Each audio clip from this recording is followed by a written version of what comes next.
الليبية هدى بن عامر، الملقبة بشناقة الليبيين أو شيطانة ليبيا. في ليبيا هنرجع ليوم 5 يونيو سنة 1984.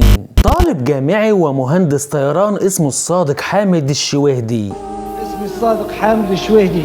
رجع من أمريكا في شهر مارس في نفس السنة، وبعد 3 شهور تم اعتقاله وتم إعدامه في محاكمة صورية في ملعب كرة السلة في بني غازي بليبيا. وتم بث المحاكمة على الهواء مباشرة على التلفزيون الليبي الرسمي، وده تحديدا أمام آلاف الطلاب. يقال إنه لما رجع من أمريكا بدأ في الاحتجاج على نظام القذافي، ويقال إنه باع بلده وخانها لصالح أمريكا.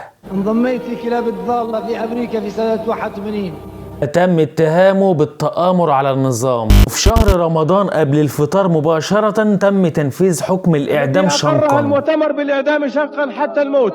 بالرغم من ان القذافي كان بيعدم معارضيه رميا بالرصاص في السر. المهم ان الصادق لما اتعلق في حبل المشنقة ما ماتش فورا، وفضل يركل بقدمه ويتلوى اكثر من المعتاد. تقوم تخرج واحدة من الجماهير محدش يعرفها خالص، تمسك رجله وتثبتها بالقوة وتبدأ تسحب جسده لتحت. بعض المصادر بتقول ان هي اتعلقت بيه لدرجة ان هي كسرت رجله حتى توقف عن الحركة. مين بقى السفاحة ديت؟ المجرمة هدى بن عامر. وقالت ما نابوش كلام لسان، نابوا شنقة في الميدان، صفيهم بالدم يا قايد سير ولا تهتم. المهم ان ناس كتير او معارضين كتير بدأوا يتعدموا في نفس ملعب كرة السلة، وكان لازم هدى دي تكون موجودة تساعد في الإعدام. فبدأت تكبر في عالم القذارة والبلطجة، كل ده عشان تقرب من النظام. كانت دايما بتقول في ندواتها لا يوجد رجل حقيقي في بني غازي، هدى بن عامر هي الرجل الحقيقي الوحيد في بني غازي، مع انها كانت فقيرة ومش لاقية تاكل اصلا. بس بسبب اللي عملته مع الصادق اولا وغيره بدأت تكون اغنى واقوى امرأة في ليبيا. عملت كل الافاعيل في الليبيين اللي لم يتخيلها عقل بشري. كانت المرأة الاكثر كرها في ليبيا. المهم نرجع للصادق واللي لم تسلم جثته لعائلته، وتعرضت اسرته للتضييق والحرمان من العمل والدراسة.